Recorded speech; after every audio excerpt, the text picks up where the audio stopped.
After 4 consecutive months of gains, Bitcoin's first red weekly candle of July has caught many traders' attention, and not without reason. While the broader uptrend remains intact, 3 key on-chain and correlation signals are flashing caution, suggesting that a cooling or consolidation phase may be imminent before the next leg higher. The first warning comes from whale-to-exchange flows, which measure the volume of Bitcoin that large holders move on to trading platforms, often a prelude to selling. Darkfost's analysis shows that at previous cycle peaks, whale inflows exceeded $75 billion, heralding major corrections or extended sideways ranges. Between July 14th and 18th, that figure hit $45 billion, a striking uptick in large holder activity. On July 21st, Lukinche noted a single smart whale moving 400 BTC, about $47 million, onto Binance, pushing total realized profits from whale flows to $91.5 million. This surge in selling intent could trigger short-term pressure on price as leveraged positions unwind and liquidity thins.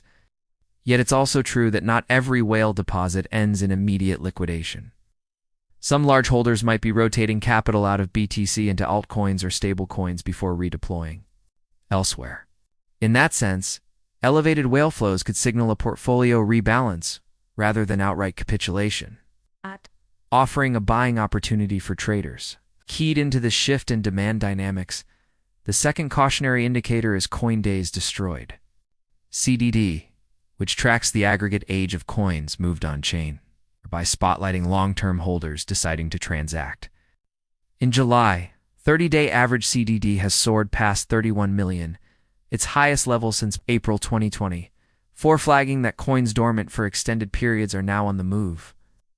CryptoQuant's research correlates CDD spikes with subsequent market corrections.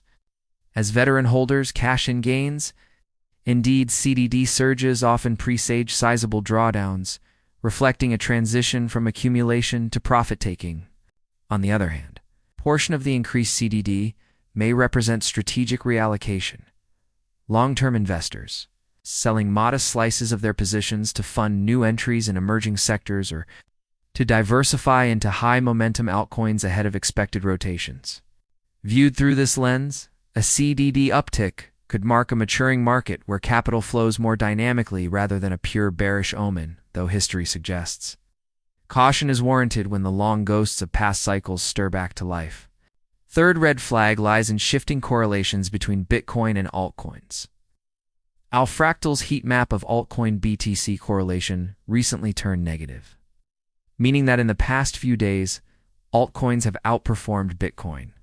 This phenomenon has only appeared twice this year, each occurrence preceding a period of heightened volatility and significant BTC drawdowns. January saw BTC slide from $110,000 to $74,900. And May coincided with a drop from $112,000 to $98,500.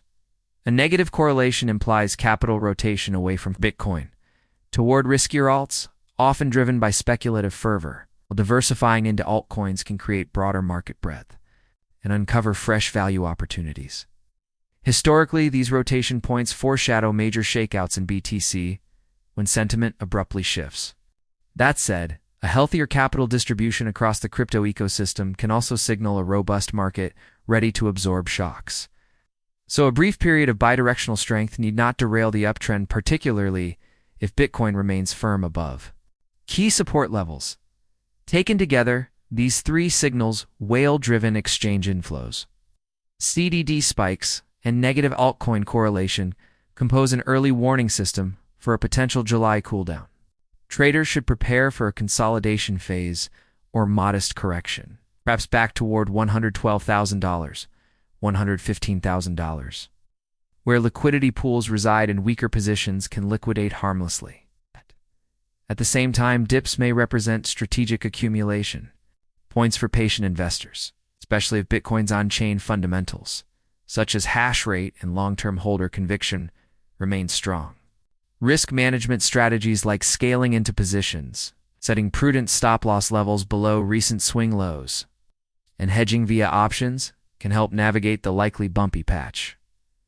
On the macro side, the onset of a healthy consolidation could coincide with waning momentum in traditional risk assets or a cautious Federal Reserve stance ahead of upcoming economic data releases. If that environment prompts traders to lock in gains, Bitcoin's cooling might mirror equity market patterns before both asset classes resume their trajectories. Conversely, if broader markets remain buoyant and new ETF inflows persist, Bitcoin may shrug off on-chain warnings and forge higher, using any pullback to clear the way for a clean breakout. Ultimately, these warning signs do not negate the longer-term bullish thesis for Bitcoin, nor do they guarantee a steep correction. They do, however, remind participants that momentum markets seldom climb unbroken. When large holders initiate rotations, dormant coins awaken, and capital shifts to alts. Market structure is testing its strength. For disciplined traders and investors, recognizing these nuances offers a tactical edge, either by taking partial profits at the cusp of rotation or by opportunistically re-entering on measured pullbacks. Confident that the next wave of buying will emerge when consolidation exhausts selling pressure? As July unfolds, watching whale flows, CDD readings, and correlation matrices will remain essential because in crypto, opportunity and risk are forever intertwined. And identifying the inflection points can make all the difference between riding the next rally and being caught off guard.